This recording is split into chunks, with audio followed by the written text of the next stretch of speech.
Habari ndugu mtazamaji, karibu katika mada ya leo. Leo tutaangalia moja ya mada muhimu kuhusu ratiba ya chakula kwa siku. Kitu gani ambacho unapaswa kuzingatia unapokula kuanzia asubuhi, mchana na jioni. Ni muhimu sana kuwa na ratiba ya chakula kwa siku. Kwa hiyo utakuwa nami Daktari Lenny Komba. Kama ulikuwa bado kujiunga nasi, basi bonyeza alama subscribe, kengele pembeni yake, then utakuwa umejiunga nasi. Kwanza kuangalia umuhimu wa ratiba ya chakula kwa siku.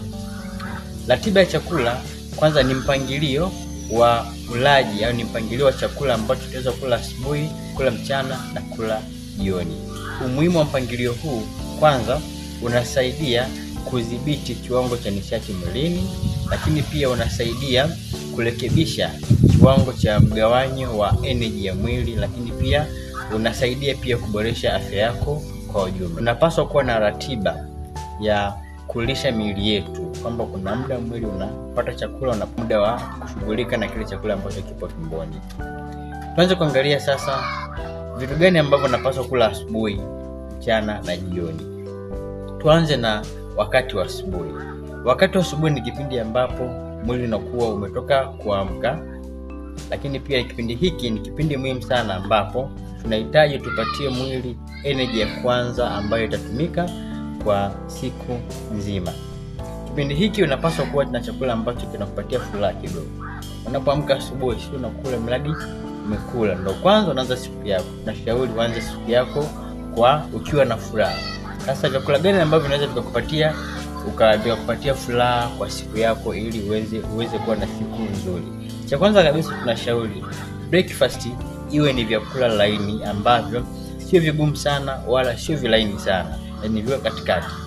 Unaweza ukapata chai ambayo ni ya moto, lakini chai hii tunashauri iwe chai ya mchaichai, inaita green tea.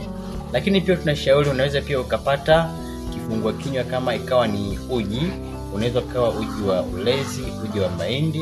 Lakini pia unaweza ukapata badala ya chai na uji unaweza ukapata maziwa.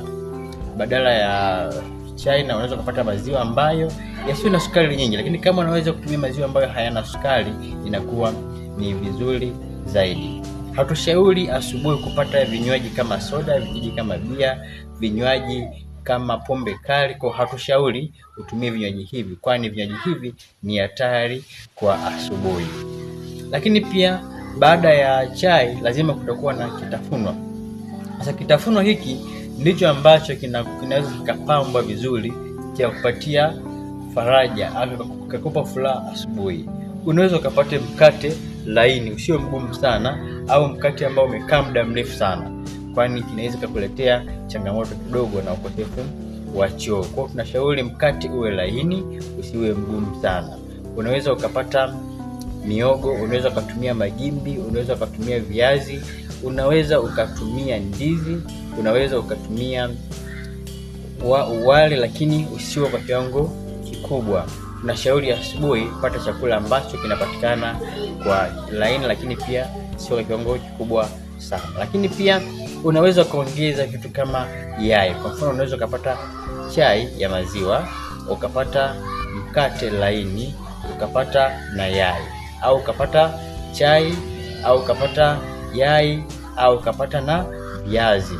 Lakini pia asubuhi ukiachana na chai pamoja na vitafunwa ambavyo nimevitaja, unaweza ukapata supu.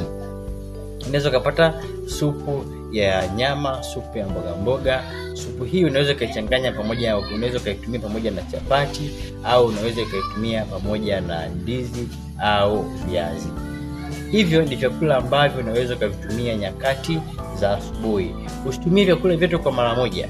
Panga ratiba yako. Kama Jumatatu unakunywa chai na ndizi, Jumanne basi kunywa chai na magimbi, Jumatano basi pata hata supu, Alhamisi unaweza kupata chai na mkate pamoja na yai, Ijumaa basi pata chai pamoja na boga au chai ya maziwa pamoja na boga. Hakikisha vyakula hivi vinakupatia faraja. Vyakula hivi ambavyo nimevitaja hapa vinapatikana katika mazingira yetu ya kawaida, mazingira ambayo Watanzania wengi wanaishi. Hii ilikuwa ni asubuhi. Tuje mchana. Mchana ni muhimu sana kupata chakula chenye kukupatia nguvu, kwani kipindi hiki unahitaji chakula ambacho kitakupatia nguvu ili uendelee kufanya majukumu yako. Tunashauri kutoka asubuhi mpaka mchana yao yamepita masaa 6, 7 mpaka 7.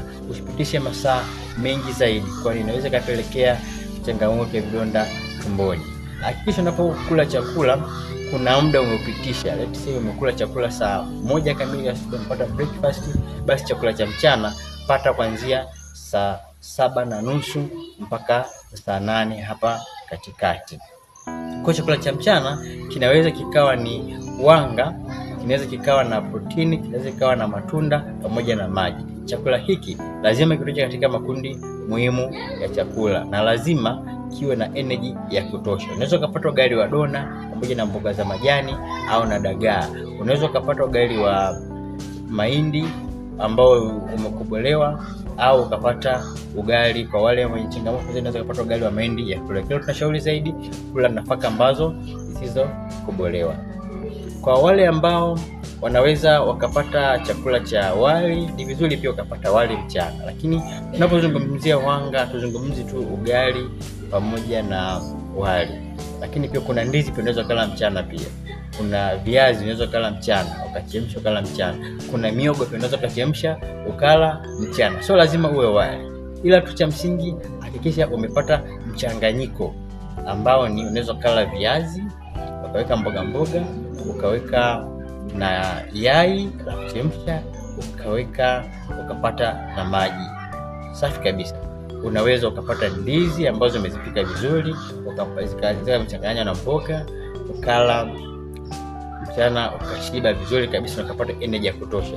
Unaweza ukapata ugali pamoja na mboga za majani pamoja na mboga ya maharage. Hakikisha kuna mboga za aina mbili.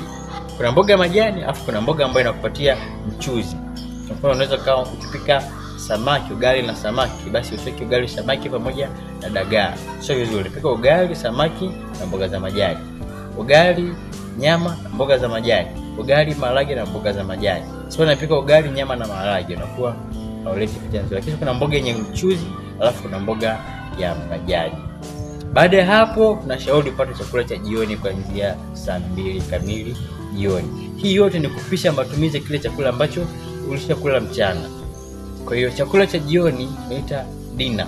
Chakula hiki ni chakula kinapaswa kuwa laini, kwa sababu baada ya kula chakula hiki utakwenda kutumia muda mwingi kwenye kulala. Kwa hiyo ili usipate changamoto baadaye katika mfumo wako wa mmeng'enyo wa chakula, hakikisha chakula hiki ni laini. Unaweza ukapata supu, unaweza ukapata uji pia, unaweza ukapata viazi, unaweza ukapata wali, unaweza ukapata matunda. Kuna baadhi ya watu na washauri wao wanatumia matunda tu ile jioni, mchanganyiko mbalimbali. Wengine wakaambia sasa tutalala njaa, lakini ukizoea siku 2-3 tunakuwa unaweza kufanya vizuri. Kwa kisha chakula ambacho unakula jioni ni kilaini, sio kigumu. Na baada ya kula chakula cha jioni kisha basi unapata juisi ya baridi au maji yoyote yale ili kuweza kurahisisha mmeng'enyo wa chakula nyakati za usiku. Nyakati za usiku tushauri kula chakula ambacho kinaweza kikatumika muda mrefu. Kinaweza kachukua muda mrefu ili kupata mmeng'enyo, ili kumeng'enya. Kwa tunashauri wakati wa usiku tumia chakula ambacho hauwezi kutumia muda mrefu kukimeng'enya. Hii inaweza kukusaidia wewe kujenga afya yako.